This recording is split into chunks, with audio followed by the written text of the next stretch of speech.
details because it came down to the wire. Straight up. Hey, man.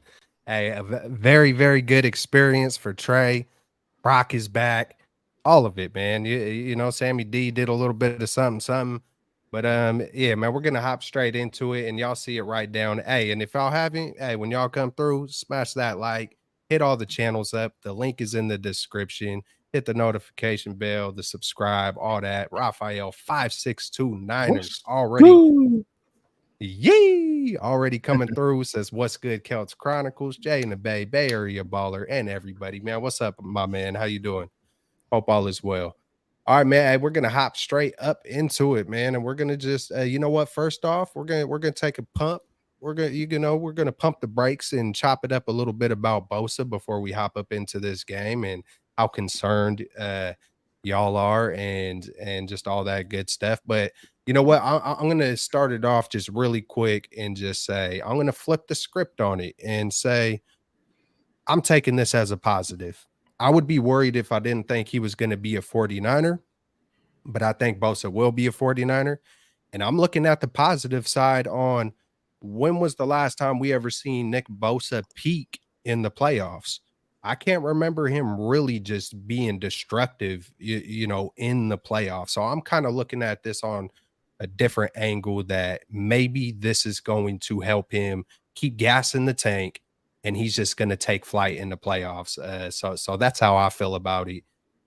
If I thought there could be a chance he wasn't going to be a Niner, maybe I'd feel some kind of way, but that's how I feel about it. We'll start with you, Bay Area, man. How do you feel, my man, Eric?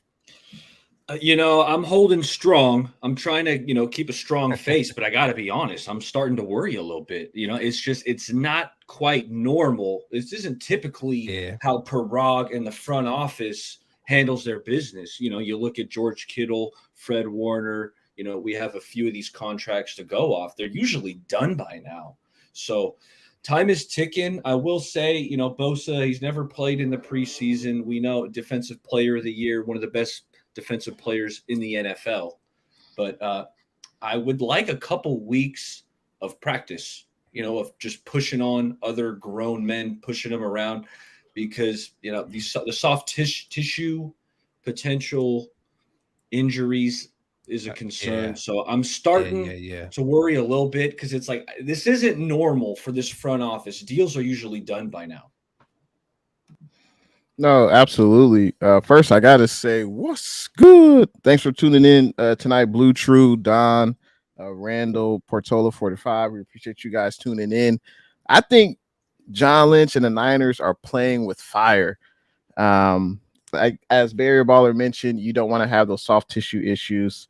And John Lynch, the Hall of Famer, said, "Hey, I want to have Bosa in here 3 weeks." I believe we're at that point. As of today, I believe we are 3 weeks from, at Pittsburgh. But I think the good news is Bosa's not really talking. His camp isn't talking. This isn't a Debo situation where, they're scrubbing their social media. Bosa's not doing any of that. There's no negative press from the 49ers. But the reason I say they're playing with fire is, hey, Bosa wants to be the highest paid non-quarterback in the NFL. He wants to get potentially more than what Aaron Donald wants to get. I heard some rumblings that Bosa wants to wait until Chris Jones gets paid. I know they've played different positions, but that's something I heard, which may or may not be true. But hey, Bosa's earned whatever he can demand, and John Lynch should just write the check, or Jed York should just write the check.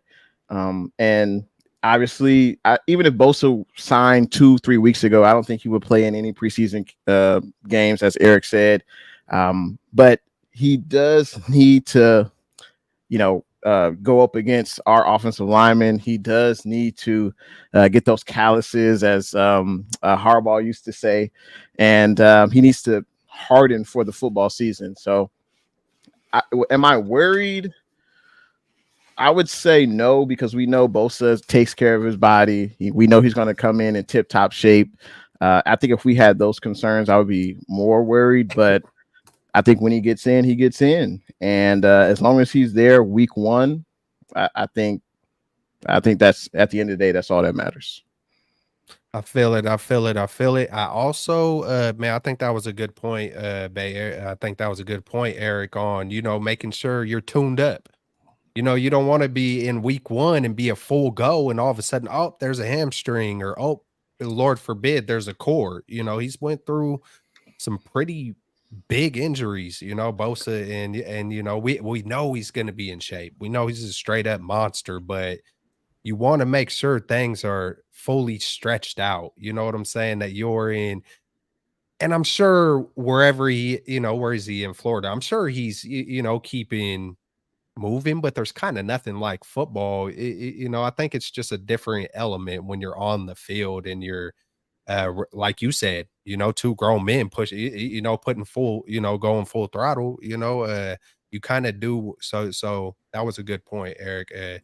Yeah, man. Hey, Bosa's gonna be here. I fully believe it. Hopefully it happens soon, man. At least like what you said though, too, Jay, at least we're not going through a lot of drama. It was a few weeks back where John Lynch did say, hey, man, we take pride in keeping this thing private. So, he gave us, so he did mention that. So he knows what's up. But we're going to hop into another subject. We got Bryant Culp in the house. Let's hit that like button, everybody. Hey, what up? What up? What's good? Yee. what's good, our man Bryant? Hey, if y'all don't know who he is, y'all know who he is. Go sub that man up. He's doing great things over there. That man is on YouTube 24/7. Every time I go on YouTube, he's on there live. So Bryant's really putting in the work, man. Success is definitely earned to you, man. Keep it up. Hey, consistency is key, man, and that's something that I need to take notes. Nah, but we all got busy. We all got busy lives. You know what I'm saying? We all got kids, and absolutely, but keep grinding, my brother. Hey, man, we got an injury the very first play of the game. Danny Gray. And so to me, that was kind of saying like Danny Gray was going to be like, maybe potentially the kick returner, at least. Who knows what's going to happen at punt returning. But look, he took it to the outside and he got took down hard. It was initially a concern that it could have been a broken collarbone. It wasn't. I'm not sure exactly what the injury is, but there's some kind of a sprain and he's not going to be ready for week 1. So, man, and that led to, y'all can see it on the ticker, it led to what I believe what led to the Anthony Miller signing. I remember him from the Bears, and I liked him.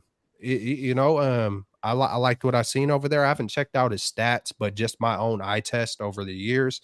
I think he's a good vet. I believe, I'm just guessing. Maybe y'all could fill me in, but maybe he's been in the year or in the league like 5 years. So I'm cool with him. I'm cool. I'm good with that. I like that signing. Danny Gray, we haven't really seen him do too much. So, it's kind of not like you're losing a whole lot, like right off the bat. But I mean, that is 2 back-to-back wide receivers. And we'll just start with you, Jay, in the Bay. How you feeling about Danny Gray and Anthony Miller? Just how you feeling about this whole kick returner situation and just all of it? Yeah, it's very, very unfortunate for Danny Gray. I mean, obviously, he's yet to hit the ground running with his career with the 49ers. Shanahan hasn't really used him in the offense. He's been on special teams, which is solid. But, when he came out of college, Danny Gray, that is, he's a burner. He's a speedster. So I don't understand how his qualities don't really translate to the NFL, or at least Shanahan has yet to use him in that manner, to get him the ball, to get the ball in his hands and let him go to work. Livy's World, what's good? Thanks for tuning in tonight. Danny Gray, very unfortunate. He got hurt on the kickoff return. I wanted to see him on special teams because Shanahan, he just won't give him the ball on the offensive side of the ball. So it was good to see him out there, but then he gets hurt on the kickoff return, and I think he has it's like a sprained, I think I wrote it down. It's like a sprained joint in his shoulder or something like that. Sprained SC joint in his right shoulder. So they say that his timeline is undetermined at this time, but he probably won't be ready for week 1. And that's another 3rd round pick of the 49ers that has yet to really contribute. So that's definitely unfortunate. Hopefully he comes back sooner than later. But that does open up another possible roster spot to, one of the receivers that we've seen in preseason that'll perform very well. Ronnie Bell. I think I like Chris Conley. Conley looks good. He's a crafty vet. I like what he brings to the table. Anthony Miller, I'm surprised he's been on 3 different teams so far. He was drafted from the Chicago Bears, but with the Bears, he was there from 2018 to 2020, and he was productive. He had over 150 catches in 3 seasons, right around 1,400 receiving yards in 3 seasons. So he was productive with the Bears.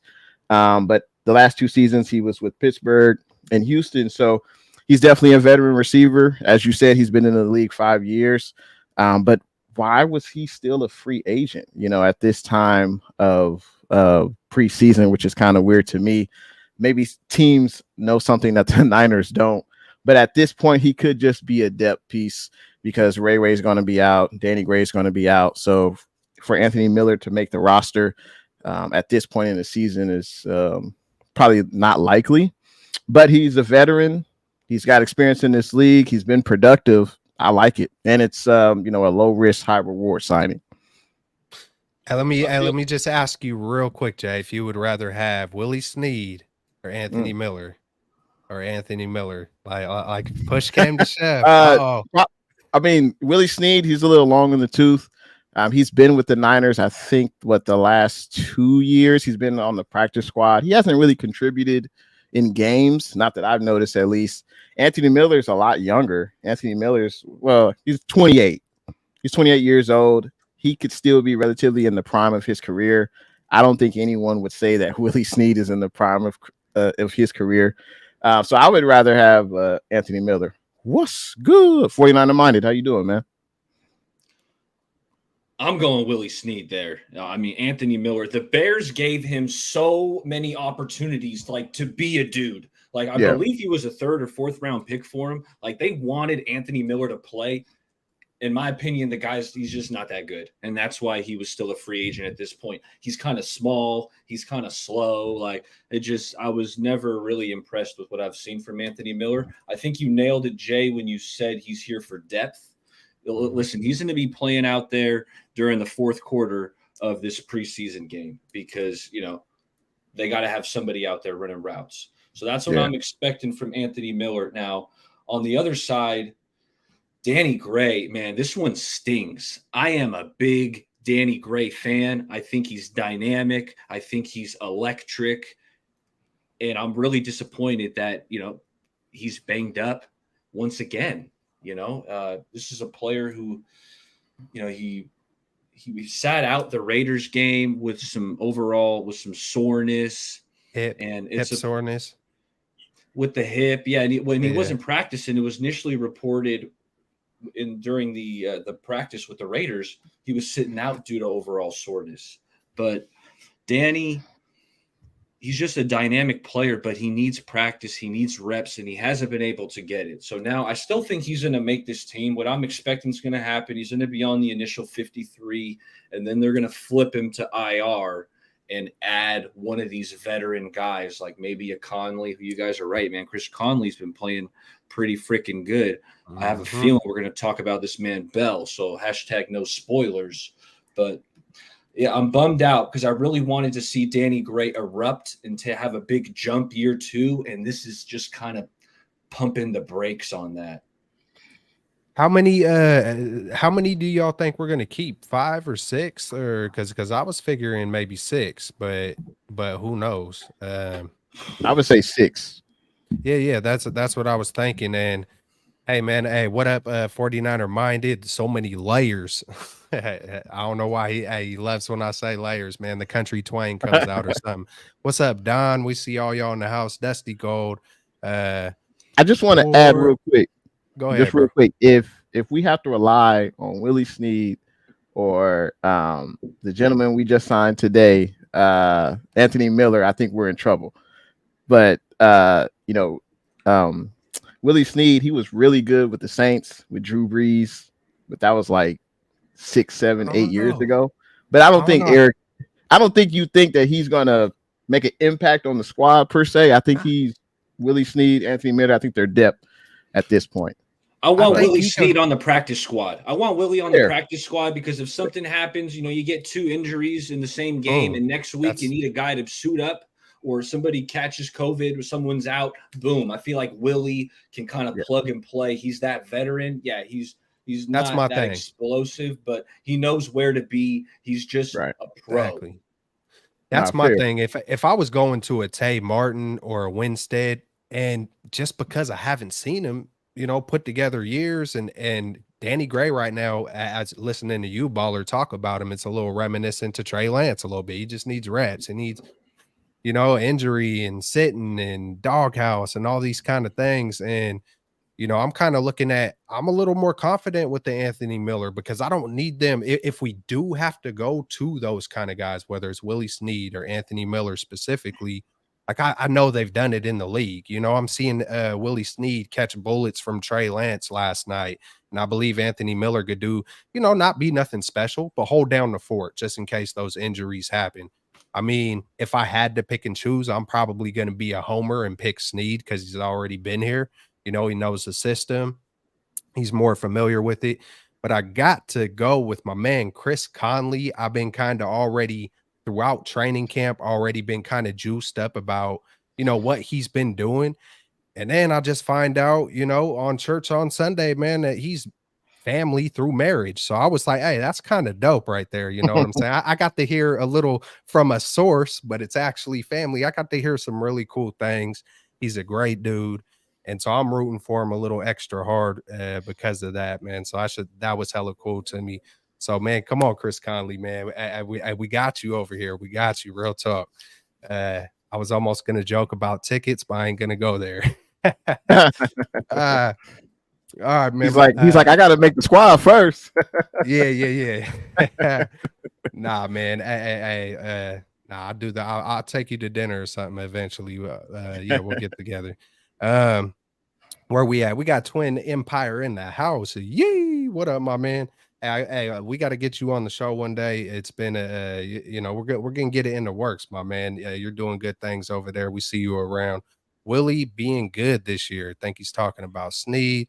He comes. Let me just read this real quick. What's good, fellas? Do y'all have any idea about Miller's blocking ability? I feel like Baller might know, but if not, I think he's a little slimmer, right? He's a little no block, no rock, man. So you already know.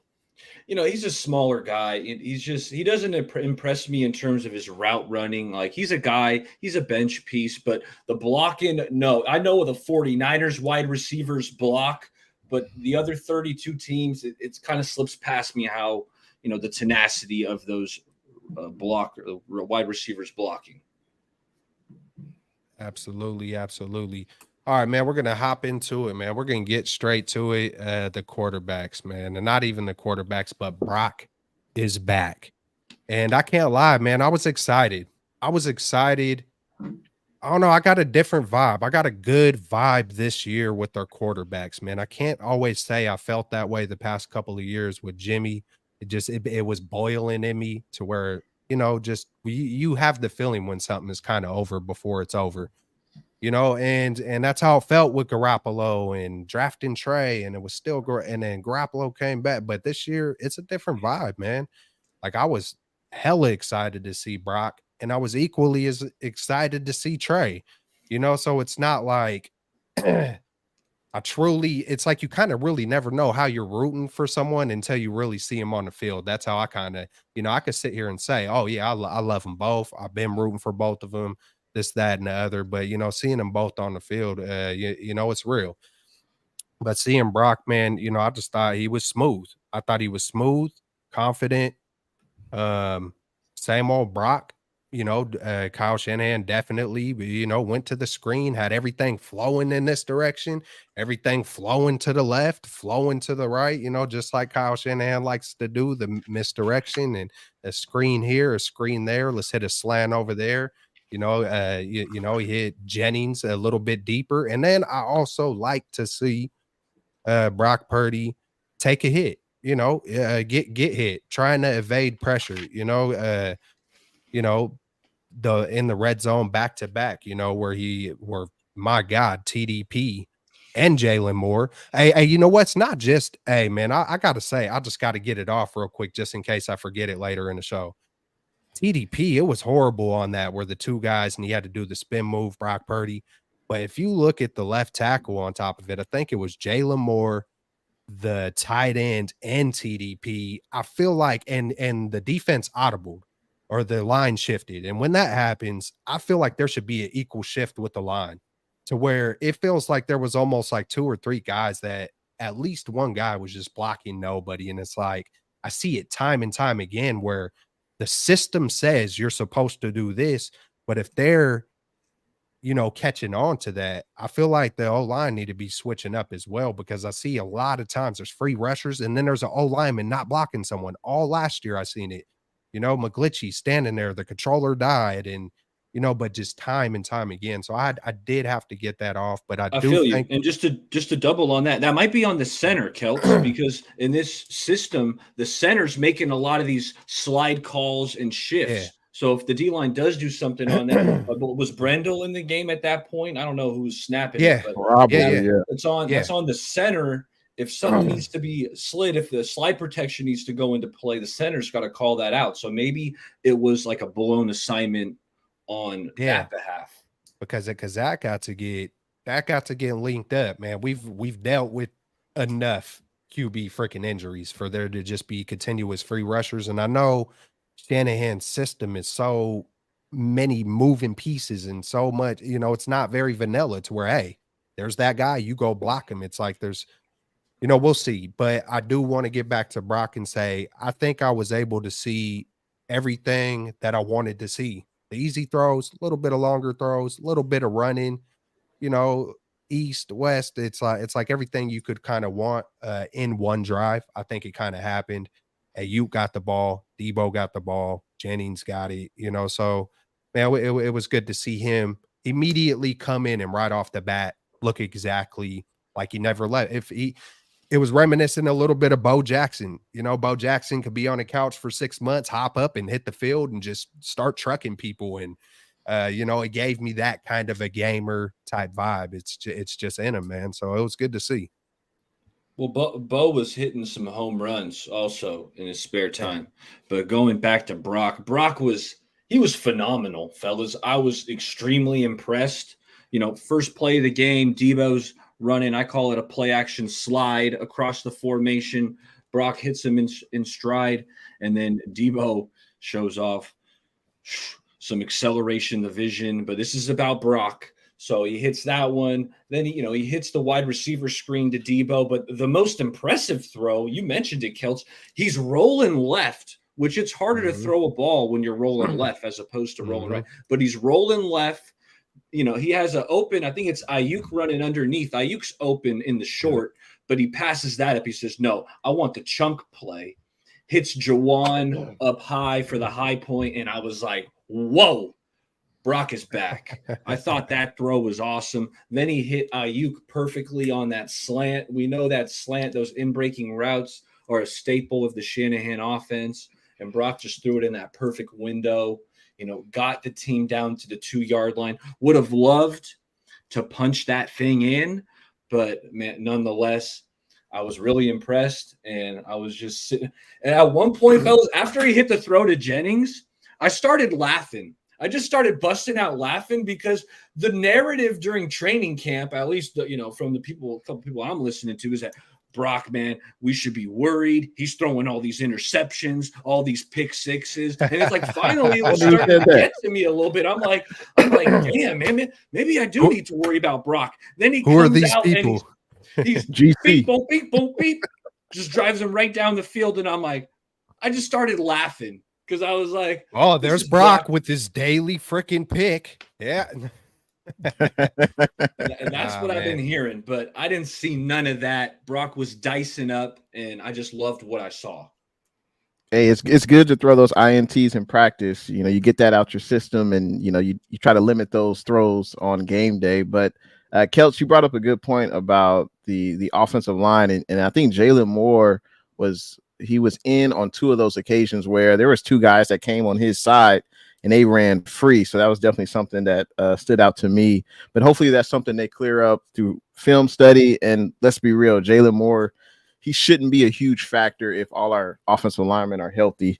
knock on wood, he shouldn't be a huge factor going into the regular season as far as snap count. But as far as Brock, hey, Brock was Brock. He looked like the same guy last year. Didn't look like there was any limitations from Brock. He looked good out there.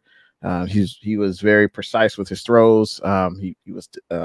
He knew where he wanted to go with the ball. You could tell before the snap, he was able to read what the defense was doing, and he made good throws. And I like watching Brock and his mobility, because it seems like when he gets out the pocket, it just opens up everything. He's able to see his receivers better. He's able to see the defenders, because we know Brock's not a tall guy. So it was just good to see him out there, see him be confident. And I think the players reacted to that.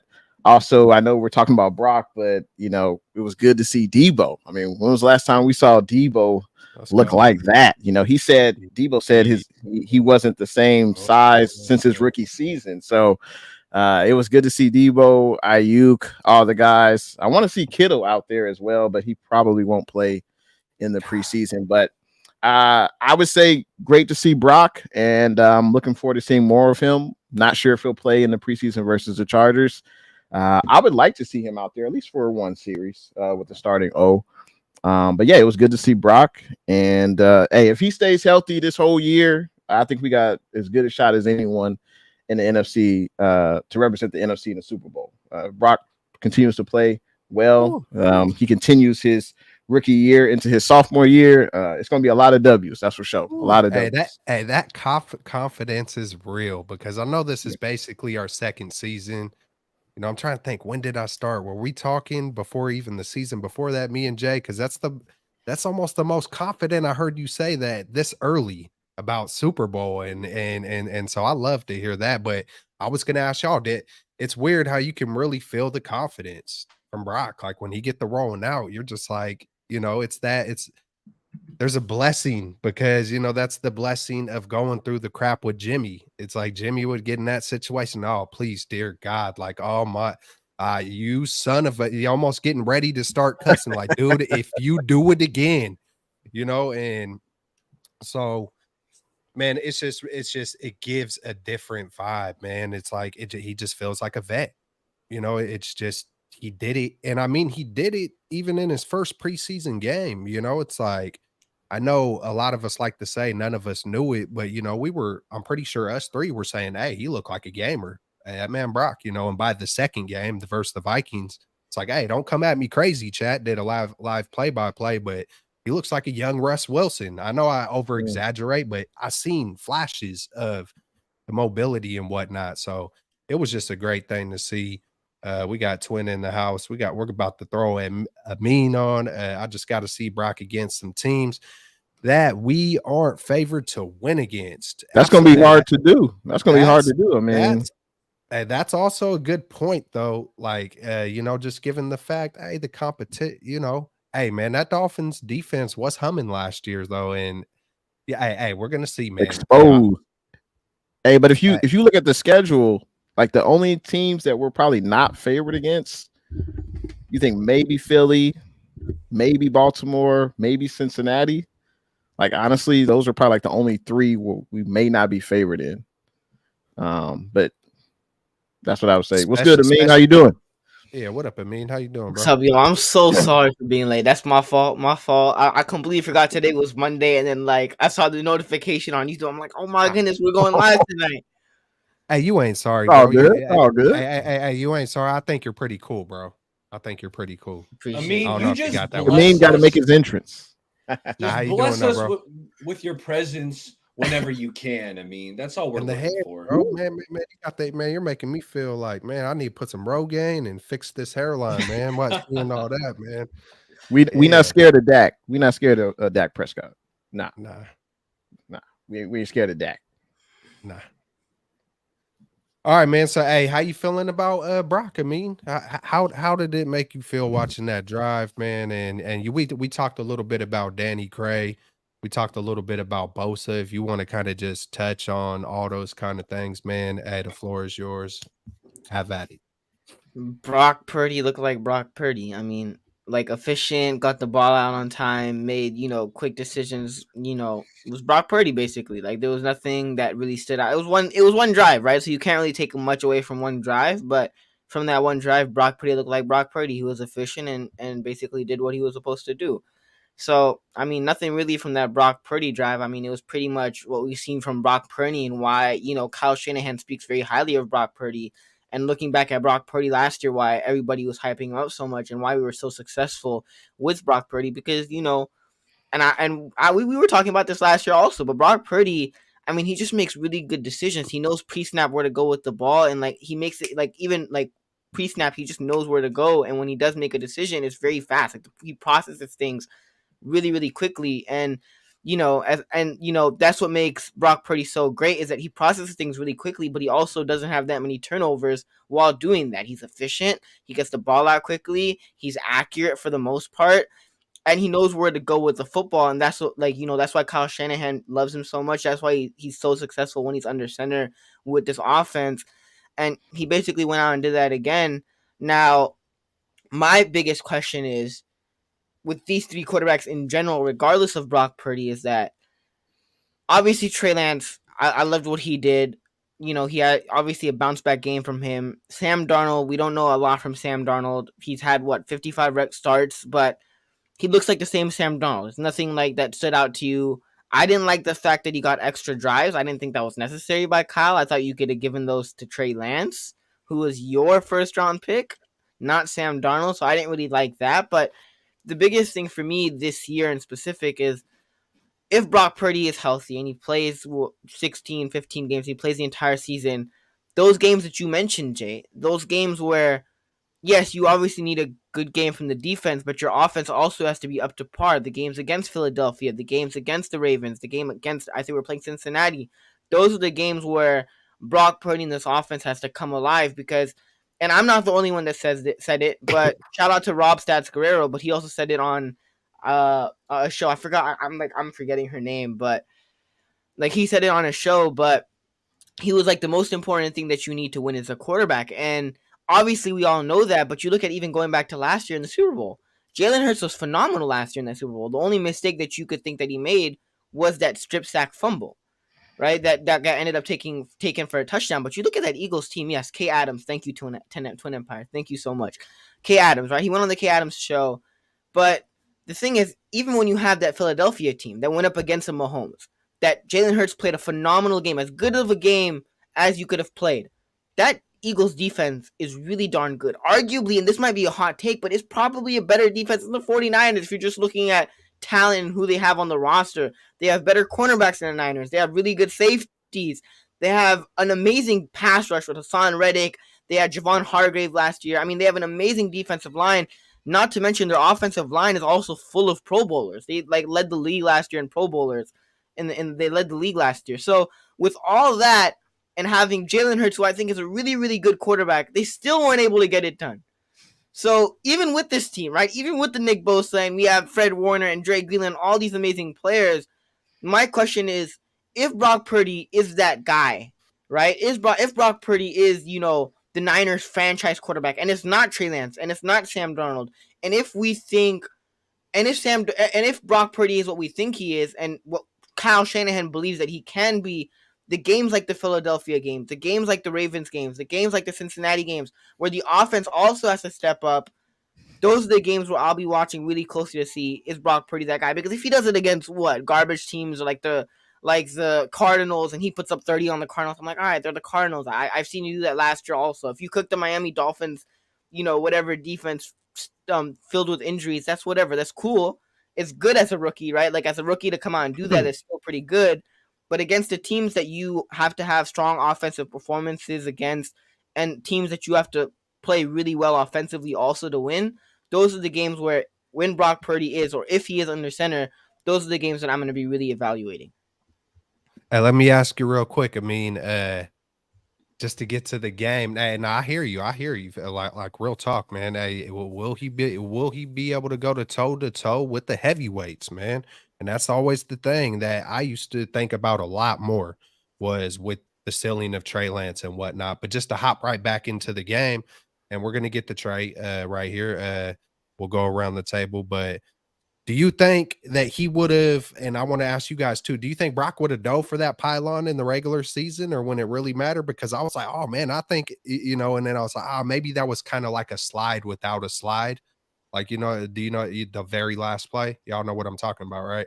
I Like, I thought the thought last play where he escaped the pocket and then Jennings was Yeah. open in the end zone, and then instead he like Yeah. went to the end. Yeah, he like ran out of bounds or something. I know what you're talking about. Yes. I think he shook the crap. He broke someone's ankles, but it's still, I mean, it didn't matter. I was like, I don't take the hit, but I was like, you know, as a man, I don't know. I'm a little wild. Like when I used to play football, man, I would dive, bro. Like I would, you know, man, I invited contact. I know you want to be healthy. It's preseason. You know, I'm getting a little carried away, but do y'all think in the regular season that man would have, like, I don't know. Maybe it's just. Are we really going to question the man that has ice in his veins? Of course he's going to die for that pylon. Of course. Yeah, I didn't see anything that he could have done differently to get in the end zone. Although during the regular season, you give everything you got. So maybe he would have done something differently and took on some more contact had it been a regular season game with, you know, something on the line.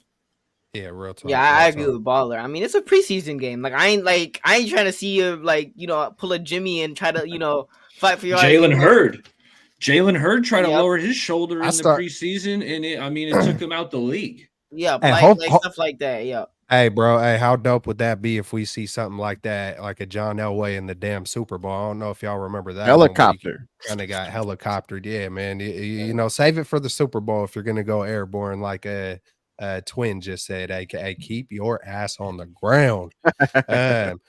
All right, man.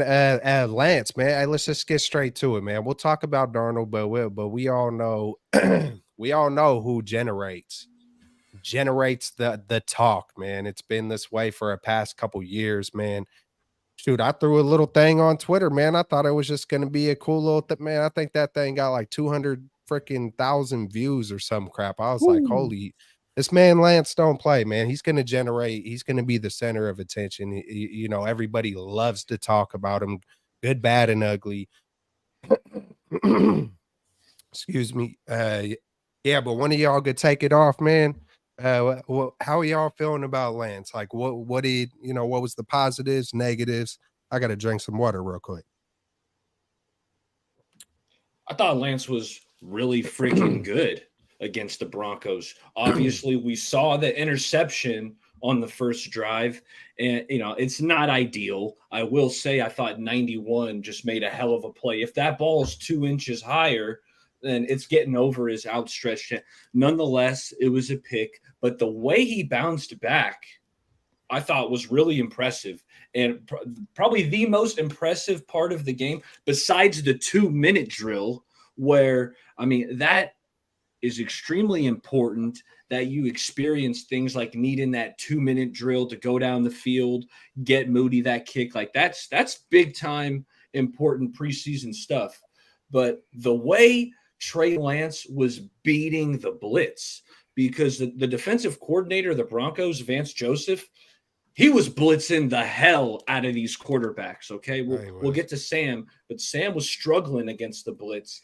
And Trey, on the other hand, I thought he was making quick, decisive reads. It was a big improvement from what we saw week one. I know, you know, we said Lance could have got the ball out a little quicker week one. Well, I thought he definitely took a step in the right direction.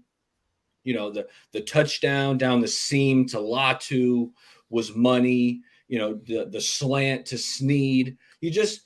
He made a lot of good stuff, Keltz. I saw you put it out on Twitter. He's rolling left, right. One of his best throws of the day, the dime to Tay Martin while he's on the run.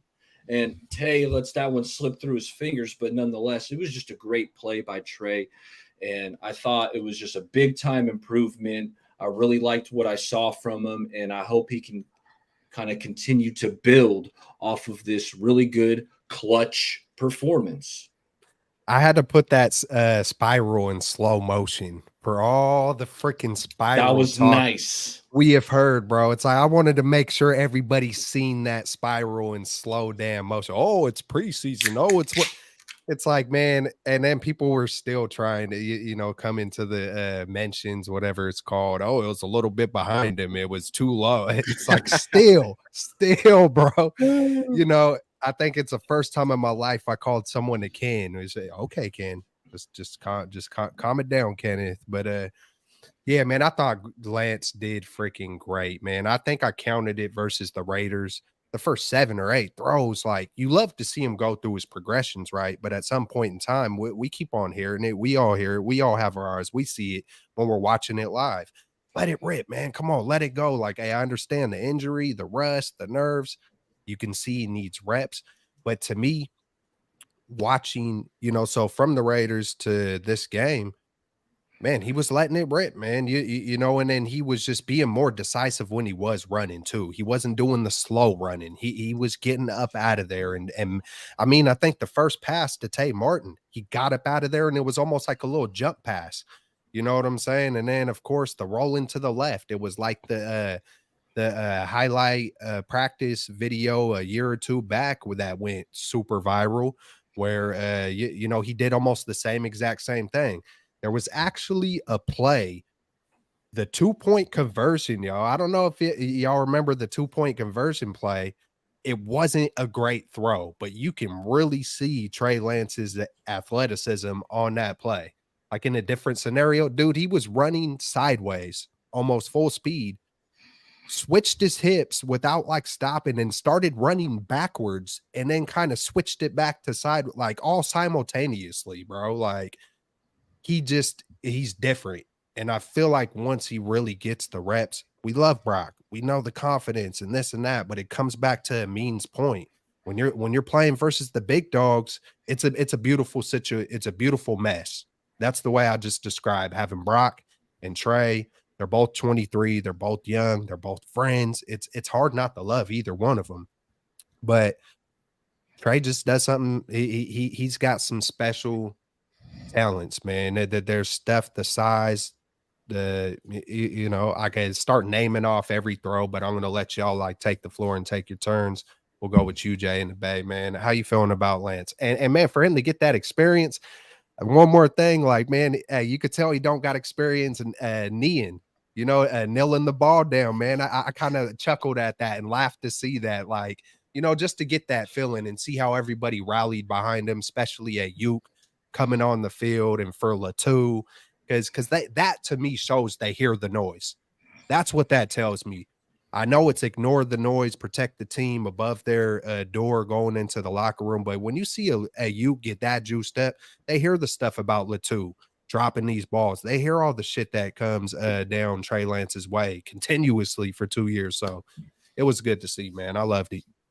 Hey, I gotta say, what's good? We got Double L in the building, and we also have former 49er royalty in the building, Trent Balky.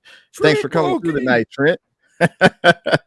Hey, you guys have illustrated great points. I can't really add too much to what Trey did on the field. You guys said it great, but Shanahan said post game he wanted to see Trey be decisive, aggressive, and let it rip. And I think that's exactly what we saw from Trey. We saw why he was drafted 3rd overall. Will we be able to see it in a 49ers uniform as a full-time starter? Most likely not, but it was definitely good to see Trey out there. He looked much better compared to the first game versus the Raiders. He looked more comfortable in the pocket. And as Eric mentioned, they were blitzing the hell out of Trey Lance. And it almost seemed like he was okay with it. He was able to he was forced to make quick decisions or else get hit. So I like what Twin said. I'm going to pull up his comment about Trey Lance having jitters. So Twin says Trey has that basketball player rhythm. Once the first quarter butterfly settle in, he sees a bucket go in. I think he gets busy afterwards. I think that's what we've kind of seen from Trey. He starts off a little slow, a little skittish, but you know, the more snaps he has, the better he gets. And I think, hey, that's a beautiful thing to see. And I agree with Amin. I don't understand why Darnold is getting so many series at quarterback. Those should be given to Trey, but that's just my opinion. Are you disagreeing with Kyle Shanahan? I'm actually disagreeing with Kyle. Yeah, man. I know that I don't do that very often, but I mean, Sam. We know who Sam is. I mean, he'll make some throws. He's decent, but hey, I think give Trey more opportunities. I don't see how that can only benefit the Niners. Seniority. Man, he's been in the playbook, man. He's logged the most hours. Hey, take it off of me, man. How you feeling about Trey Area? I mean, speaking on Trey's confidence, like going back to last week, there was times where Trey looked indecisive. There was times where he held the ball too long. But like Steve Young, I think, came out and said it. But like it was also one of those things where Trey Lance didn't want to make a mistake, and the confidence wasn't there, right? And you saw pre-Jimmy Garoppolo. I'm gonna bring up Jimmy Garoppolo because he's like the best example in this scenario. But you saw pre-injury Jimmy Garoppolo, the way that he played the game was way different than after post ACL Jimmy Garoppolo. Even that 2018 season, you see Jimmy trying to run for first downs and trying to fight for extra yards, and he looks like a player with confidence. Whereas after that, obviously after 2018 we made it to the Super Bowl, but like Jimmy wasn't the same. He would take sacks. He would stay in the pocket too long. He would kind of freeze. Like it was a different player, right? Where Lance didn't really look confident last week, but looking at this week, obviously he had the interception. Wasn't great. It wasn't, but it wasn't also one of those things where, Trey, what are you doing? It was like the ball could have been a little bit higher, but the defender made a hell of a play. Props to the defender for, getting in there. It wasn't a bad play by Trey, but like I think this is the basketball term. It wasn't a bad play by Trey, but it was just better defense by the defender that he just came down with that play. So it wasn't, bad on the offensive player. It was just a better play by the defense and the defensive lineman. But I mean, Trey, that's what kind of sucks about this whole thing is that looking at what Trey Lance did, he had some really nice throws. I mean, obviously the last two drives, it wasn't all perfect, but from going to 4 for 8 with an interception to going almost 8 for 9 with a touchdown to finish off the game on fire, hitting people. Some of this, like the ball to Willie Snead was just beautiful. Like that's Josh Allen, Patrick Mahomes, like those things. Watching Trey Lance, you're like, you get wowed by it. And like, I don't like to bash quarterbacks, and I love Brock Purdy, but watching Brock Purdy, you just don't get that, right? And I'm just gonna be a little bit, and this might be. Oh no, that throw rolling left to Jerome Jennings. Really, I mean, I really like that throw. Rolling left, he passed up the check down. I mean, I like that throw also. Brock makes me say wow too. That's why I had to sneak in and say it. Okay. Like, Jimmy made me say like, wow, what the F are you doing? But Brock makes me say wow, and Trey similarly also does that. Brock makes me say wow, but nothing about Brock stands out to me also. I think the thing that Brock that stands out is that level of confidence. Just like it's like okay, you just confidence though. Yeah. But what you're saying, I mean, hey, I feel the same. There's just certain attributes that it's like that part of it. Exactly, right? Like they're hella special in own different ways, man. They're just different. They're differently, I just someone tried to come at me today trying to divide, and I was like, hey man, they're both talented in their own ways, man. They're just different, but Trey does give that element of like hitting the three. You see a deep three from Curry, from deep, and you're just like, boom, it's a momentum. Yeah. It's like they equally bring a different momentum level like to the game, and just yeah, man. So I'll throw that one in there, man. There's something else I wanted to say. I gotta wait for it to come back to me, but continue on to me. All right, once it comes back, let me know. I'll stop my whole little spiel that I'm about to go on a little bit. But like, I agree with you, Baller. Right? Like Brock Purdy, there's some things that he does that are wow. Like I'm not gonna completely discredit him. Right? There are some things that he does that are wow. But when you look at Trey Lance and what his wows can be. Right, what his wows can be, and you don't get that full potential. That's what kind of bothers me as like a Niners fan, right? Just a little bit, because I think if Trey Lance can reach that full ceiling, he could be in the conversations of the Josh Allens. I'm not gonna say Mahomes because I think Mahomes is one of one. I think Mahomes is better than any quarterback in this league right now. Like I think he's like if he's S tier and there's quarterbacks in the A tier, I think Mahomes deserves his own tier of just the things that Mahomes is able to do. But like he could be in the category of the Josh Allens, of the of the Joe Burrows, of the Jalen Hurts, of the Lamar Jacksons. He could be in that category. And I'm not saying Brock Purdy can't, but with Trey Lance, his wows and his potential is like up here, whereas like Brock Purdy, you kind of know what Brock Purdy already is, and he doesn't make mistakes, and he does what he's supposed to. But just going back to this game, like what Lance did in those last 2 drives, I think he doesn't get enough credit for it, because what is the media like? I haven't been involved with the media this week, but I haven't been hearing nothing. Like I haven't been hearing Colin Cowherd saying, "Oh, I was wrong about Trey Lance," or did he? I don't know. Nah, he came talking some crap today. Like man. Hey, it's funny you bring up Colin Cowherd, because he was like, "Hey, I didn't watch the game, but what did he say? He said it's kind of clear that it's Sam is number 2, and Trey just he said I don't want to. He said something along the lines like he just isn't it. And then before he goes on this crapping on Trey and boosting up Sam, he was like, I didn't watch it, but. And so I had to how you gonna comment ESPN, bruh. You guys saw the ESPN clip where the I saw the ESPN clip. It's bashing on these dudes are going to be out of the freaking. They're going to be the bus. It's clear that they're not even watching the film, fellas. This is why we talk about the East Coast bias. It's like they're asleep while we are playing football. They are, and it goes whether it's basketball. It applies. So all of these, the East Coast, they're asleep. They're not privy to what's really going down on the West Coast. So they create these click narratives. Yeah. It's so. Hey, man, you made me think of something. I mean, these dudes, man. Hey, they're going to be the bus that's, man, they got their name there. So they might stick around for a while. But I feel like that's going to, the more you keep hearing about this ESPN being lazy, they're either going to find a way to get together, or they ain't gonna be, people are gonna keep watching less. They're already laying less. dudes off. They're already laying dudes off. That's what I'm saying. But you notice the pattern. You notice the pattern. You notice the pattern of when Trey Lance does really and he didn't even do horrible last week. But you notice the pattern of when people after the game are like, Trey Lance did, he was okay today. Everybody talks about it. Everybody, like Colin Cowherd didn't say last week, oh, I didn't watch the game. He probably went on last week and was like, did you guys watch the 49ers and Raiders game last week? Well, if you did, you saw Trey Lance look like a bust. But if Trey Lance goes off and has a 5-touchdown game, you ain't going to hear the media talking about Trey Lance. You're going to hear the media talking about Colin Cowherd or ESPN saying, Trey Lance missed that throw to Deebo Samuel down the right sideline this week. He's inaccurate. He's this and that. Even though he threw 3 touchdowns or had a really good game or was better than he was last week, but he still, missed that pass or was inaccurate or took a sack or had a fumble. Man? Negativity sells, fellas. Negativity sells. I'm gonna start keeping it. I gotta start keeping it real, man, and not say these people, So Cowherd and who I don't know the guy's name on ESPN, but what Twin is alluding to, I believe his name is John McCoy.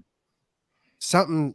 One of Grant's boys, Sanchez or something like that, a writer or whatever. He come out with the early article talking about basically the same thing. I don't want to paraphrase, man. But basically saying Trey ain't it too. Trey ain't it. Darnold's number 2. It's like what's but like you said, Jay, man, it's click, click, boom. The click, let me go against the grain, man. This will get people stirred up. You know what I'm saying? So. But you made me think of something. I mean, as you were talking, I was sitting there like, man, Trey did look smooth. And Twin said it, and it looked smooth when it was going fast. It looked smooth when it wasn't micromanaged. It looked smooth when it was like 2-minute drill. Let's get up and let's play football. Let's not be perfect. We don't need to shift over here and a shift over here and a shift over there and a shift on top of a shift. And you better... it just felt smooth because it wasn't micromanaged. It's like a closer in baseball, like Brock Purdy does fit the Kyle Shanahan system. Perfect. You know what I'm saying? He does. But Trey, it's reminiscent to Steve Kerr. Steve Kerr started to learn.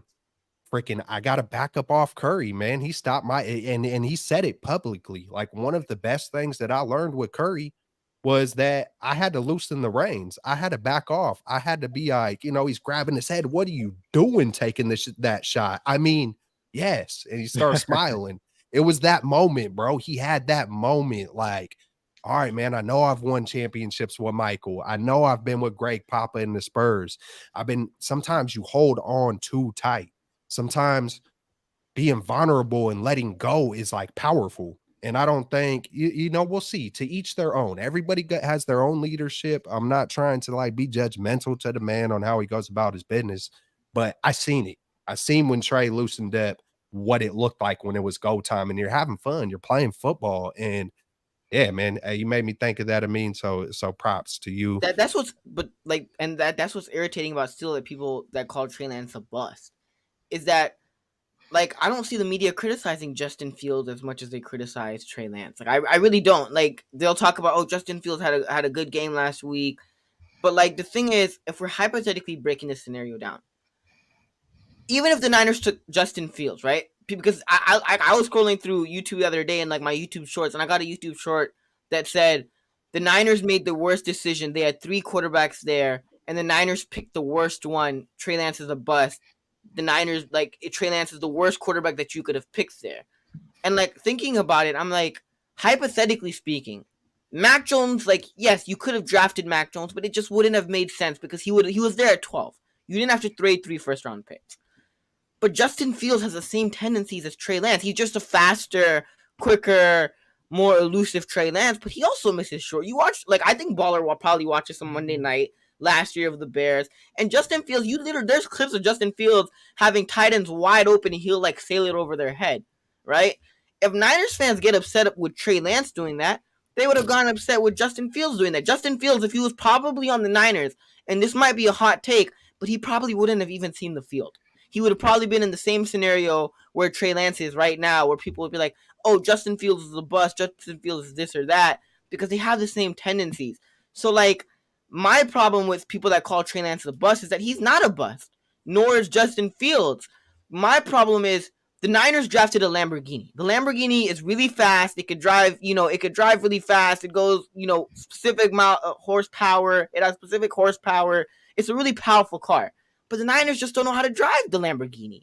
But instead, the people are saying the Lamborghini is broken. This Lamborghini sucks. The Niners messed up it by buying the Lamborghini. The Lamborghini is this crappy car. No, the Lamborghini. It just needs to get broke in. You gotta break the tires in, man. It is a crappy car. You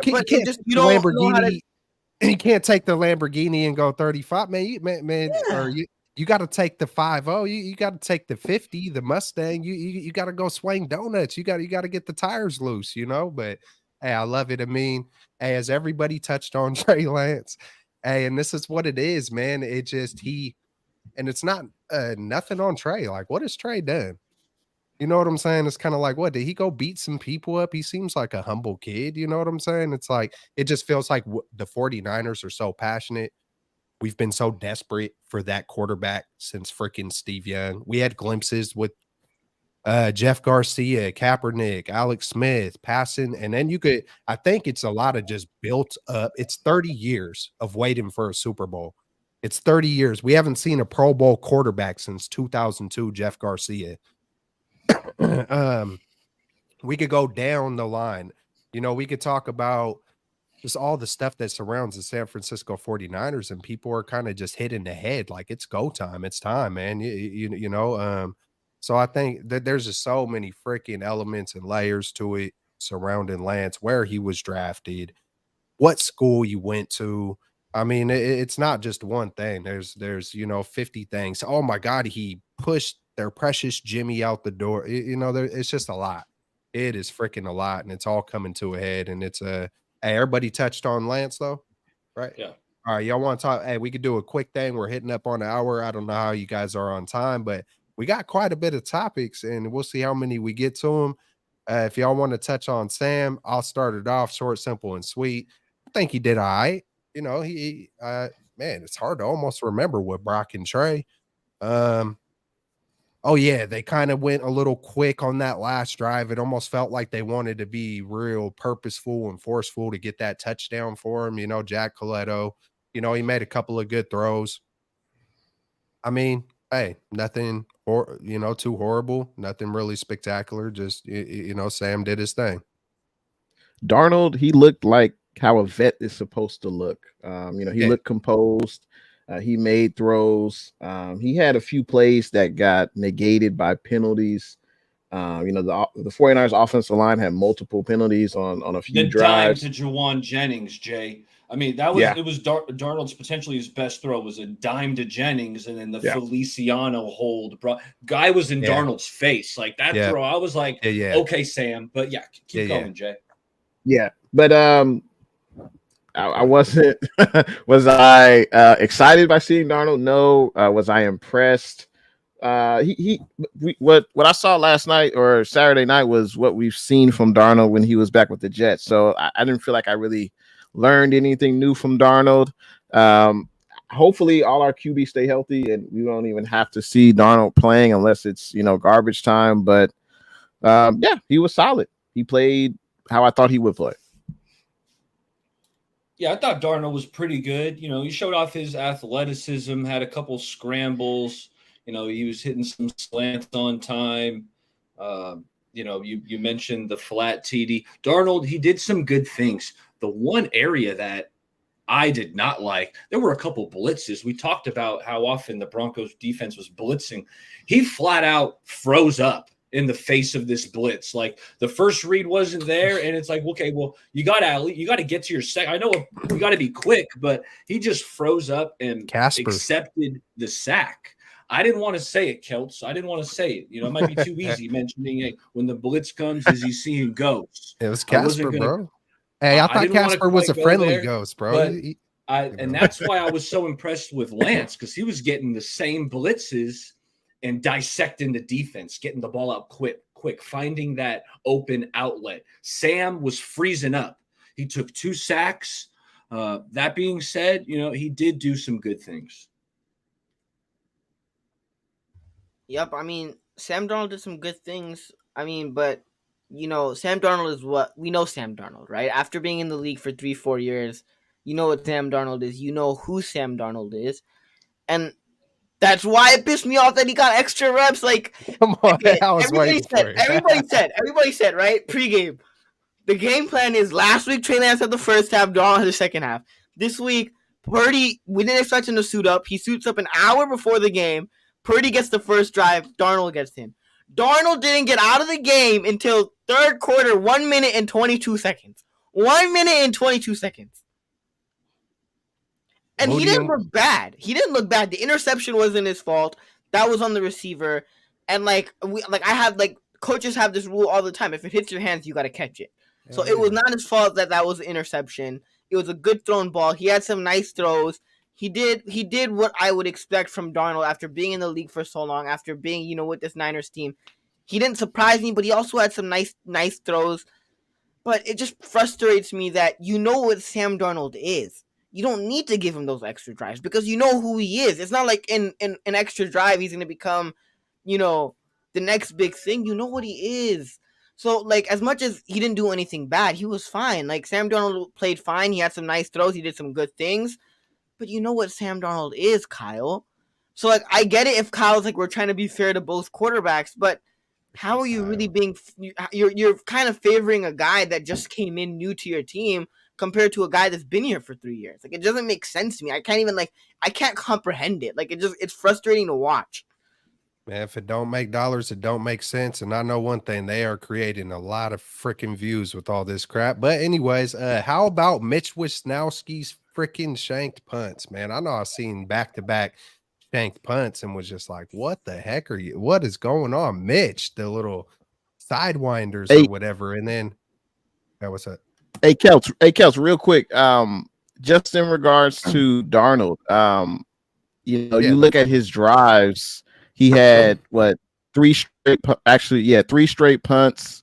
He had an interception, and then he finally had a touchdown. I think that could be why Shanahan wanted to keep him in there so that way he had at least a successful drive, because up until that touchdown, they ended up in punts, the drive. So maybe that's why that Darnold was in there that long. Not necessarily, I don't necessarily agree with that, but maybe that was Shanahan's thinking. I feel it.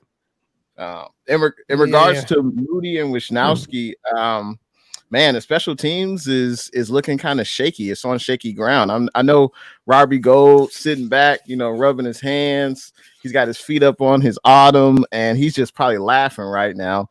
But I I think with Moody, I think it's just he's got jitters. Obviously, I mean, he kicked. It wasn't like he was kicking at North Tennessee State. I mean, he was kicking at the University of Michigan, the big house, out in the outdoors and all types of elements.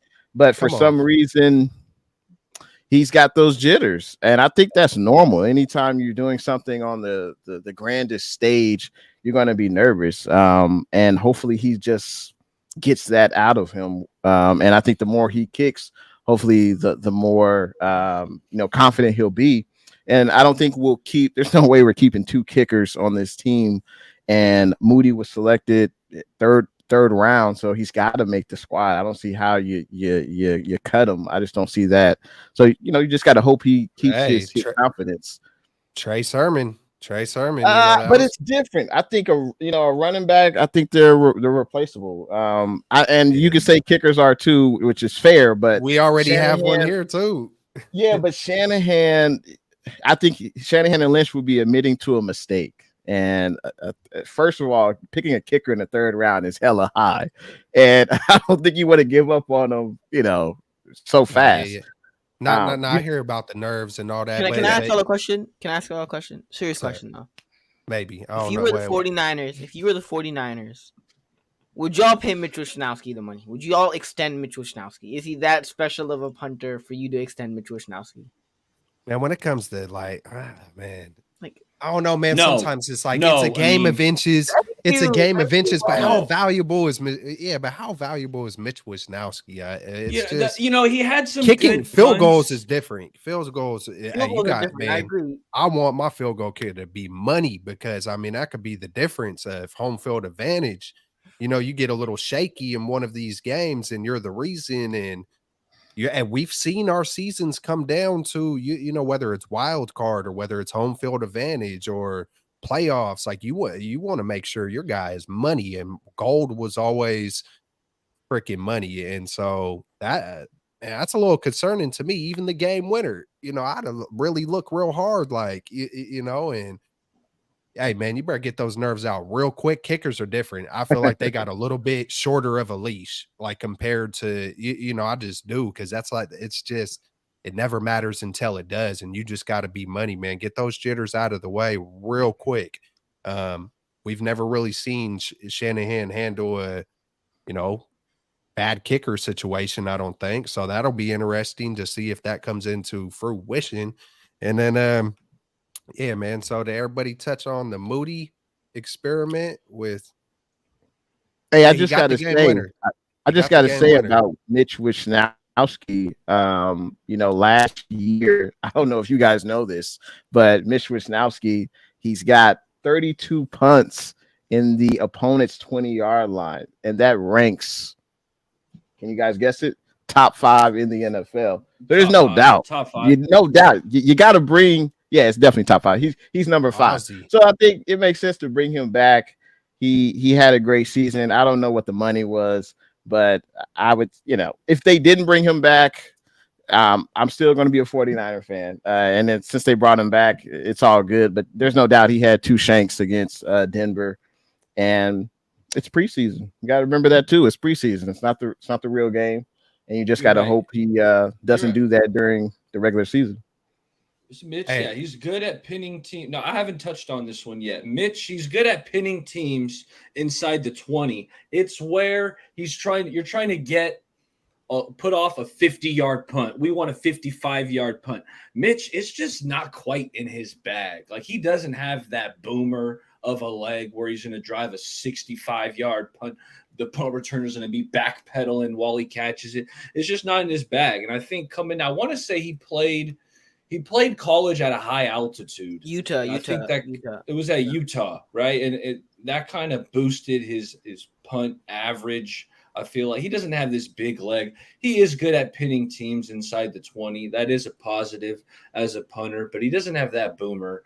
And then talking about Mooney, man, I am concerned. You're right, Keltz. He is squeaking in these extra points, and that even the game-winning field goal, it's like I was doing a lean to see if it looked like it was going to make it. So there's some concerns,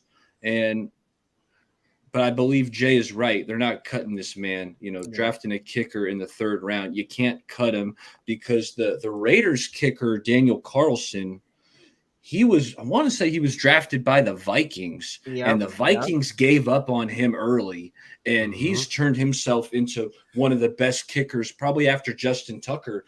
Daniel Carlson's the next best kicker for, in my opinion.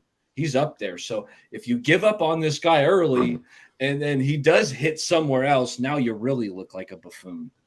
And I think just in regards to Moody, I just want to add that fans, we want to see guys perform well. And the first time we really see them on TV is on the biggest stage. And guys make mistakes. Like Moody's not a finished product. Obviously, he's got a leg he can kick, but there's the game than that, and we have to give guys room to improve. And that's something that sometimes, he missed a kick, cut his ass like that. That's just not how the NFL works, especially when you draft a guy in the 3rd round.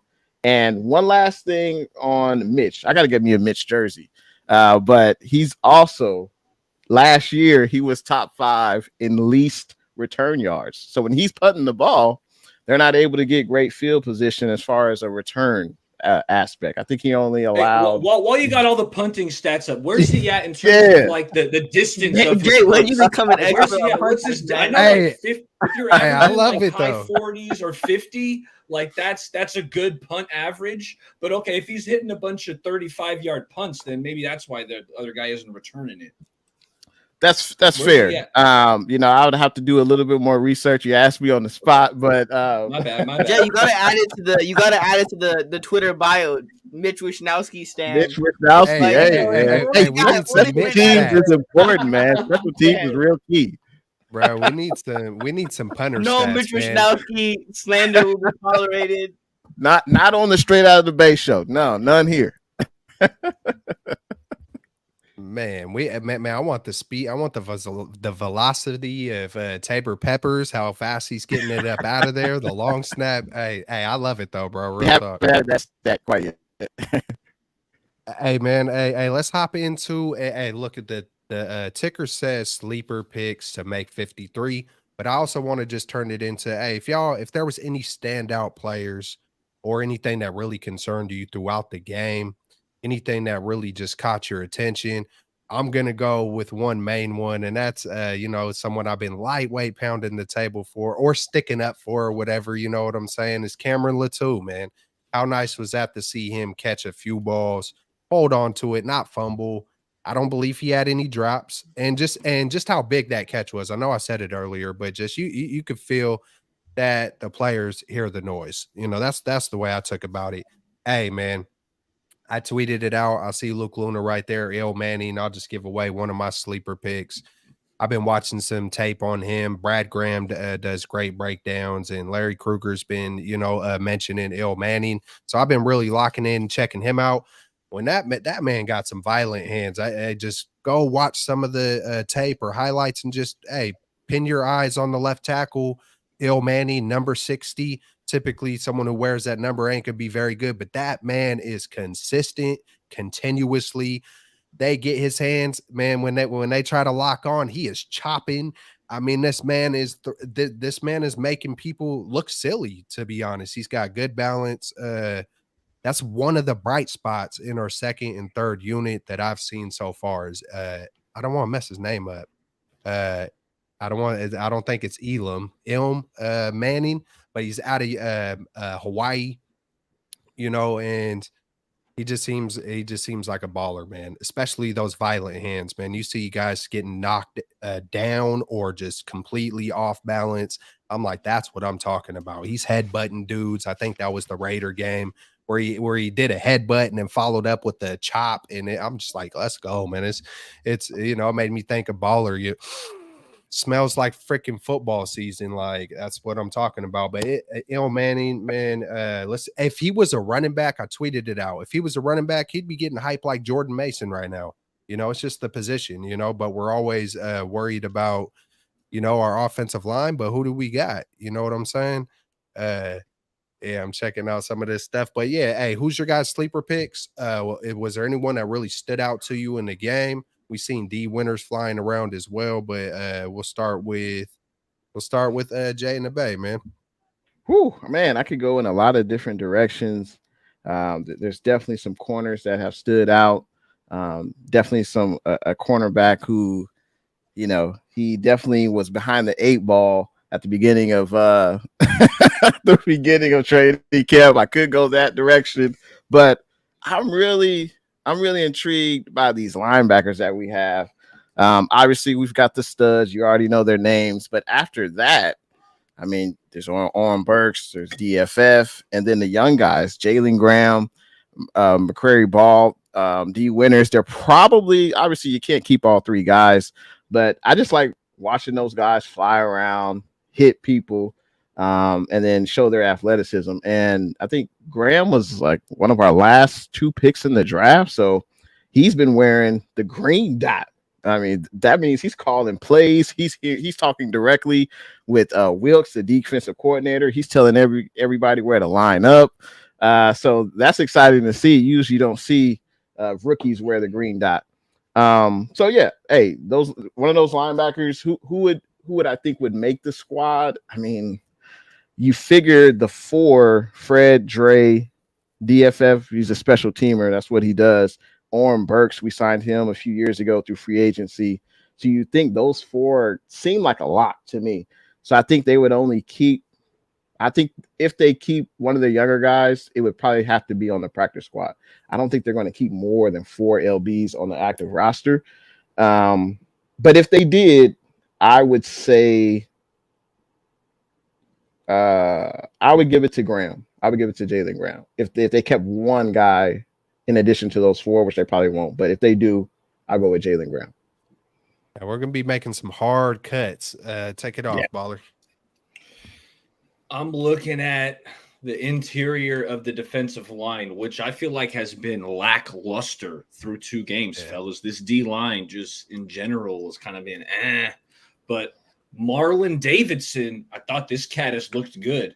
He had a sack against the Broncos on a nice move, but also he was the only one to sniff out a screen pass. You know, all the D line, they're rushing up field trying to they slip the screen pass, and I see big Marlon Davidson read it early, ran across the field and made the tackle for a short gain. And I was like, okay, Marlon, that's how you make yourself notice to potentially make this roster, because, you know, I've always been a Kevin Givens guy, and I got to say, you know, just last year, he was kind of thrusted into this big-time role due to injuries, right? Armstead was banged up. Kinlaw was banged up.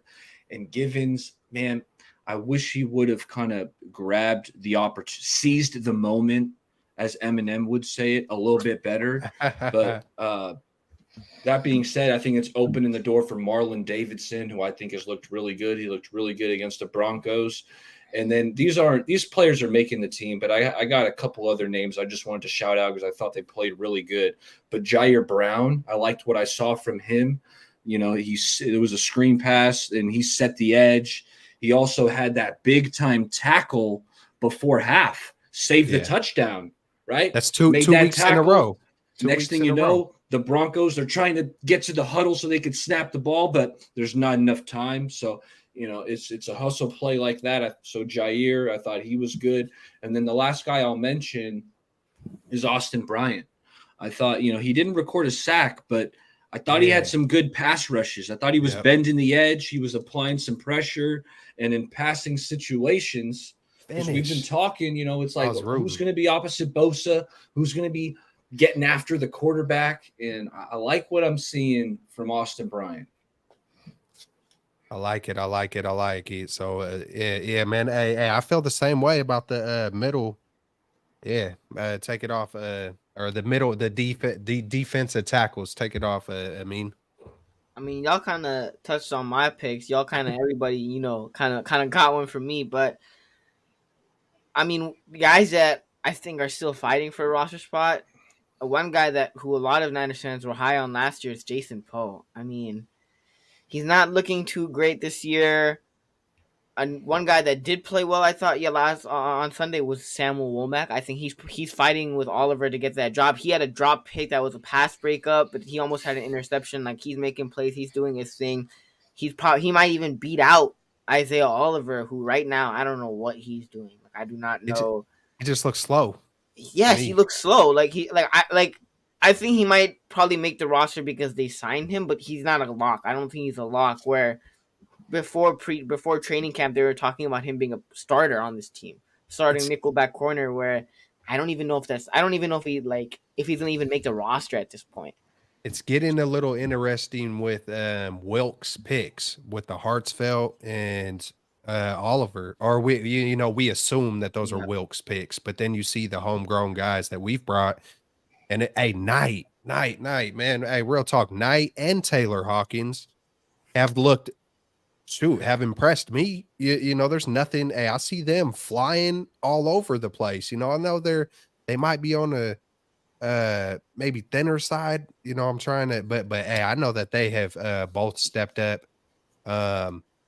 Zakel has been a letdown, a major letdown for me. Zakel, Poe has been a little bit of it. Just the whole second and third unit has been, I'm looking at even Matt Pryor and who's Jalen Moore, just some of these guys. It's none of realistically, Keltz, though, none of the offensive line, second string, third string guys, none of them look like, if the Niners have an injury on the offensive line this year, like, they honestly might be screwed. Like, they'll literally they have no quality. Like, I had big praise for Feliciano. He was getting flagged almost every drive. Like, it was bad, bro.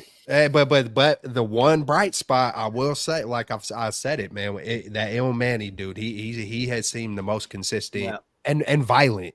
You know what I'm saying? Like that's what you want, those maulers, man. And that's what I was hoping for with the Feliciano and the Pryor. And come on, Jalen Moore, get the dog, pull the dog out, and it's just not seeing it. You're just seeing free freaking rushers, bro, and it's like, it's frustrating. It's frustrating to watch. But hey, man, big props to Taylor Hawkins and Quantrez Knight. That's one of my little sleepers. And one last guy, and you guys probably mentioned him, but Ronnie Bell, like, he's a lock. I would say at this point he's a lock. He's the real deal. Like Ronnie Bell. Dude, how the hell did we skip over him today? I wasn't really paying. Who's on the kick return? I don't remember, but who was on the kick return? It was Danny Gray, Ronnie Bell.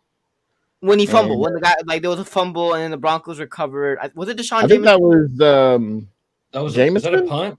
I think that was a punt. Jameson fumbled there. Jameson, I thought he looked really good after, week one in terms of the special teams. But, man, one thing we know about Shanahan is that ball security on special teams is the most important thing. And that's why we never really saw Dante Pettis. Well, I mean, I know he fumbled late in his tenure with the Niners on a punt return, but apparently Dante, he wasn't secure with the ball in practice in the return game. So it's like he didn't even get the opportunity in games. So Jameson, man, I thought maybe he had a chance of making it as like kind of a return specialist, backup DB, but that fumble, I think that kind of hurts his chances and boosts Ronnie Bell, who we know. Ronnie Bell's been playing, and I mean, I'm glad you brought him up. He's been playing really good ball. He makes 5 or 6 really good plays. He's what I was calling him 7-11 because the guy's always open. Are you really doing Chris Hogan like that? Chris Hogan's the original 7-11. Oh Lord! I mean, like, Chris Hogan, that white boy wide receiver from the Patriots, 7-11. Somebody gave him that nickname. No, he needs to be stripped of that. Chris Hogan is the lacrosse player. Going to act like I don't know about Chris Hogan, former lacrosse player. Come on, I mean, where we at, dog?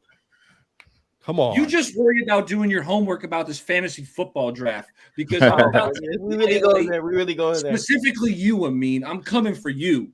Because these other two haven't played fantasy football, so I can't talk too much trash and tell them how much I'm going to beat up. Bring it. You, Amin, bring it. You're a veteran, and bring it after you.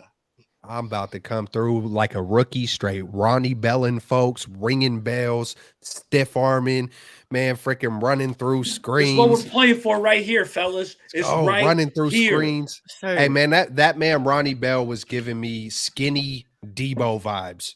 It was like, man, everything that Dante Pettis wasn't and that we all hope for, Ronnie Bell is that dude. He's that Michigan, freaking straight up from Michigan. You know, just some guys just have that dog in them. You can't wear it on a t-shirt. You got to be in you, not on you. And Ronnie Bell is that, bro. You just, when you 49ers talk about football players, and sometimes I think they say that with certain players and you don't really see it, and Ronnie Bell is that football player he's got the dog in him, man. And you're going to continue to see it. Just stay healthy, young fella. We need you. He just already looks like a pro, a vet. I know he's, had a little hiccups, but he's definitely made up for it with the positives to the fullest, in my opinion. And, I'm on the Ronnie Bell hype train, real talk. Hey, Ronnie Bell, just real quick, Ronnie Bell, he reminds me of Anquan Bolden, like the way he plays, the way he breaks tackles. Love to watch him play. And there's no way the Niners can stash him on the practice squad. Kyle and John, I don't think you should try that with Ronnie Bell. I think he's had, too good of the last 2 games to be able to try to put him on the practice squad. You're not going to be able to stash him. 7 catches, 114 yards. I think he, like Amin said, he's got to be a lock. I want to hear you guys. What do you think about the cornerbacks?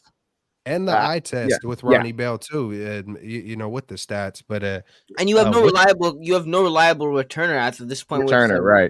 Like Ronnie Bell's the only guy that has shown you that he has the ball security. He's reliable. So that's a good point too. Hey man, we might have struck. Hopefully we struck gold with him and Manning. But does Anthony Miller have any return history? That's kind of a good thing. Maybe I wonder if that's why they specifically signed him. I don't know if you guys know just off the fly, off the top of your head, but that's something, we could haven't been watching too much Chicago Bears football. No.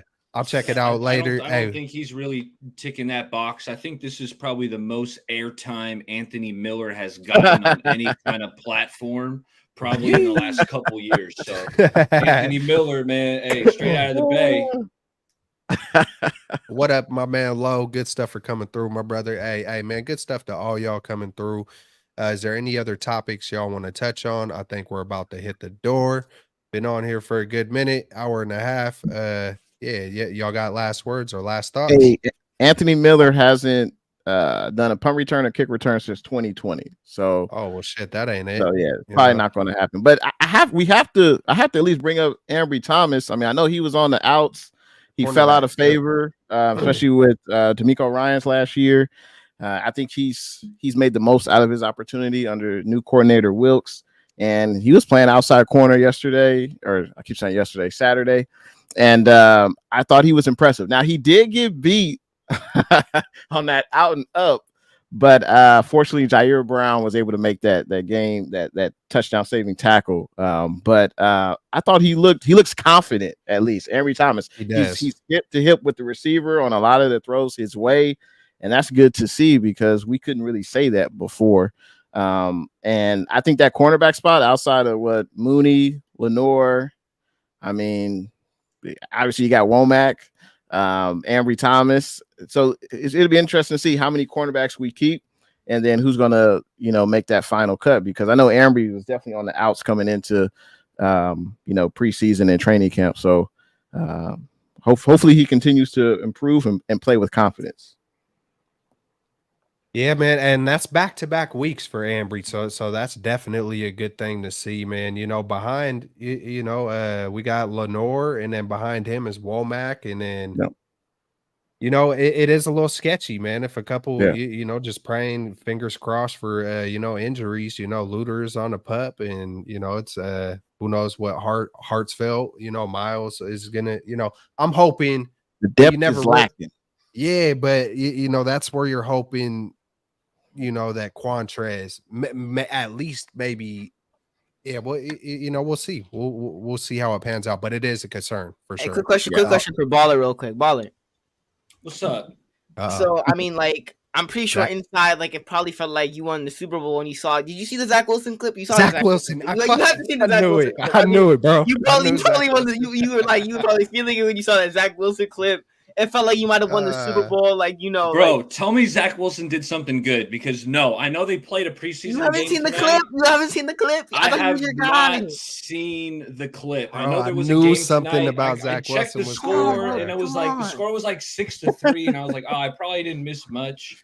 But fill me in. Tell me Zach Wilson's doing some spectacular stuff. You gotta watch it, man. It was magical. It was like some Oh, my Disney bad. magic. Like, that was some Disney magic on that play. Like, you gotta watch it. It was beautiful.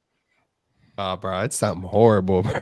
Now, I'm hyping it a little bit too much just for Baller to get excited, but it was a nice. It was decent. It was, Yeah, it was a oh nice man, run. I thought it was gonna be this man threw a pick 8. When you say it was decent, you mean he didn't fall flat on his face? That's what you mean? It wasn't no Daniel Jones run. Like, Yo, I just watched him run like hella yards, dog. The first highlight coming up, he's spinning. He's yeah, that running. one where he goes around 2 defenders down the sideline. Is that what you're talking about? I'm confused. This is Yeah, like a that's the cool-ass play. run. That's the play. That was the highlight of the evening. That was the highlight from Zach Wilson. You're not gonna get that many for the next couple of years. Like, I mean, Roger Zach already Wilson's confirmed that. back, baby. Oh man, hold on. Okay, Where's the let me mute tell you. button? Let me tell you. There's one Hold thing on. I'm concerned about, fellas, and I'm gonna get out of here with this because I almost hit there's the one mute. thing that's been concerning to me in the preseason, and it's the rush defense. I mean, this 49ers defense was the best defense in terms of stopping the run in the league on a yards per carry basis. They were holding teams to under 80 yards rushing on average. The Broncos just ran for 165.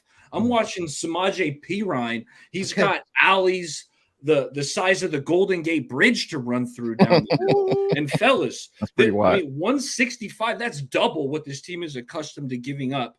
And then again, even against the Raiders, they gave up 120 on the ground. So it's like, I know a lot of backups are playing, but Marlon. it's something to monitor because the rushing defense has been awful. And I'm just going to mention it now, okay? But Javon Hargrave, spectacular pass rusher, but like, I know, rushing defense can kind of get left kind of wayside sometimes. It's because the pass rush is really what catches the eye. But PFF graded Javon Hargrave as a poor run defender. I should probably pull up the number so I could cite it. But it's like Javon Hargrave's pass rushing grade is off the chart, but his rush defense grade was it was pretty lackluster. So it's just something I'm keeping an eye on to see if that kind of also translates to the regular season. Hopefully it does, and hopefully that'll get cleaned up. But the rush defense has been piss poor.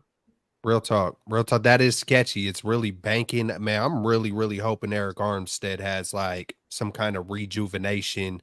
I mean, we're paying him a lot of freaking money. Come on, Eric Armstead. Like, hey, step your game up, stay healthy, stay on the field, along with Kinlaw. Did you see the Kinlaw tweet? Nah. What's the About what? tweet? What is it? Oh my. Okay, I don't like. Okay, this is like. I'm assuming this is from the real account, but like this account had like what, couple of thousand followers. But Kinlaw put out a tweet. Pregame they said like I gotta pull it up. I have it on my phone. But like they basically said pregame that Kinlaw was out because he was sick. But it turns out that Kinlaw wasn't sick, and like he was sick. He was sick, but like he said he was ready to go, and he put out on Twitter. This is what he put out on Twitter. He said, "I'm still tuning in to watch my guys. I'll never be a bad teammate, which is why I defended my teammate when I did. I should be out there. I'm healthy, but they don't like me standing up for him." I hear that. So that sounds like they had a team meeting and said, "Don't say nothing about the trade." Remember when Raheem Mostert? That has something to do with it? Yeah, that's what he said. He said, he didn't play, and he said he was good to go. Like, but if he's sick, why play in a preseason game? He's able to go. I mean, if he's able to go, like. You want to read? Did I interpreted that right, or I comprehended it right? I mean, like he was basically saying, "Hey, I put the little thing about the because Kinlaw had come out and said something. Hey, these guys are acting like girls." Yeah, Raheem Mostert said something like, "Hey, they're talking about pulling babies out of cribs and call. Hey, man, you just don't talk about nobody's mom. Period. You don't. And so." I was one of the guys calling out, "Hey man, how come Mostert?" But to me, that sounds like they had a team meeting. Say, "Hey, you guys," nobody respond. Kinlaw was like, "Fuck that. This is my brother. Excuse my language." And hey, man, it is what it is. That's I thought about that too. I mean, I thought about, oh, I wonder maybe why nobody's saying nothing. They want this season to be, trying to keep it professional, man. But that's messed up, though. That's messed up, honestly, to Trey. It's kind of dumb. Like it's kind of dumb, up. but look, Kyle gets in his weird ways. You know what I'm saying? But they literally can't react to every person who has a mic that says something about, and even if it's a prominent person on ESPN, let Kinlaw let Kinlaw be the the spokesman for the Niners, the Debo. Nah, but like, okay, here's what I feel about it, and I'm gonna make this real quick. When Jimmy Garoppolo struggles, right, and Jimmy Garoppolo, Niners fans criticize Jimmy Garoppolo, you still see George Kittle wearing Jimmy Garoppolo's face at the Pro Bowl. You still see him repping Jimmy Garoppolo. And, like, for a guy on the Miami Dolphins to come out, who's only played maybe a year with Trey, to come out and say something, and nobody else say something. And this is not even going back to just this year, going back to even last year, going back to all the years that he's been on the Niners, where Trey Lance has been heavily criticized. There's not that many guys that'll be like, you know what, Trey's our brother, Trey's our teammate. Stop talking trash about him. Like, there's not, like, I don't, like, except for Kinlaw, I can't even remember a guy like even Ayuk. Like, Ayuk was hyped, and I know Ayuk loves Trey Lance, but there's nobody on the team that really says, like, the way that they back Jimmy Garoppolo or the way that they back Brock Purdy, they don't back Trey Lance like that. And, like, I think guys still love Trey Lance. They still like being around Trey Lance. They're still friends with Trey Lance. But you don't see the way that they like, show, like I said, like, the way that they, like, George Kittle's wearing Jimmy's face at the Pro Bowl. I don't like it. Like, it's like I don't get it, right? Like, I don't get, like, why you don't have that same support. So they tell him not to say something. He says something, and then he ain't playing. Like, that's just. And I'm sorry though. Like, if this is true, right? If this is hypothetically true, I don't think Kyle's saying that about. He didn't say that with Jimmy Garoppolo. He didn't say, "Yo, George, stop wearing his face to the Pro Bowls. Don't defend your teammate." I don't even think he's gonna say that about Brock. Let's say hypothetically Brock has a bad game or isn't 8-0 or 5-0 or like he's or he's struggling here and there. Like, I don't think, and his teammates decide to defend him. I don't think Kyle's gonna be like, "Yo, don't go out and defend, Brock Purdy. Don't defend your teammate." Like, nah. No, I think the reason they defended Jimmy G is because of what Jimmy G did on the field. And I think they just have, I'm just being real, they just have more of a bond with Jimmy G than Trey Lance. I think anyone can see that. And yeah, you should always stick up for your teammates. But if the team says don't say anything, like why? How come? Why give credence to what someone else says? Like, yeah, what dude said was disrespectful. Yeah, you shouldn't talk about somebody's mom, whatever. But the Niners, they're focused on what's happening in the locker room. They why you can't be worried about what other people are saying. And Shanahan said that. Shanahan said, "Hey, this comes with the territory. You're a top 3 pick. We've traded these picks up to get you. It hasn't worked out so far, so people are going to talk. Like, that's reality. This is the professional leagues. That's what people do. Did that guy go too far? Yeah, but everyone else that said things, you can't. You have to block that out. You can't worry about what other people say. You just have to keep stacking them days, as we've heard in preseason. And I just think you can't really. I mean, the Niners are not going to put out a statement every time someone says something negative about one of their players. That's just. Yeah, like, but if it does, do we really expect them to do that? Like, but if it does cross the line, because they got 3 things above their door, man. Ignore the noise, right? Ignore the noise. That's what they did. Be humble, but then it also says protect the team. And when you do cross certain lines, that's just the way he's choosing to go about it this year. I would like that. It's just there are weird vibes surrounding the whole. I can understand all sides of it, man. I truly can. So that's what makes it difficult. You know what I'm saying? It's like It is what it is. That is weird though. That hey, Kinlaw showed, hey, I'm not going to listen to whatever talk happened, not going to listen to whatever rule, and he got put in the timeout chair, man. He got put in the corner. He said, okay, you're going to go in the mini doghouse, but hey. I'm almost happy about it. That makes me believe it's not a knee. It's not a flare up. So hey, when it comes to on the field, I feel good about that. All this noise is probably never going to go away. So like what you're saying, Jay, you're going to have to block this shit out. And who the hell is Lombardi? Matt Lombardi, all these. Jesus Christ, these dudes. It's all for clicks. Stop, bro. Yeah, I got to get off there too. I'm sure Trey's teammates have his back. I'm sure they, speak positively to him in the locker room. But Trey's a grown man.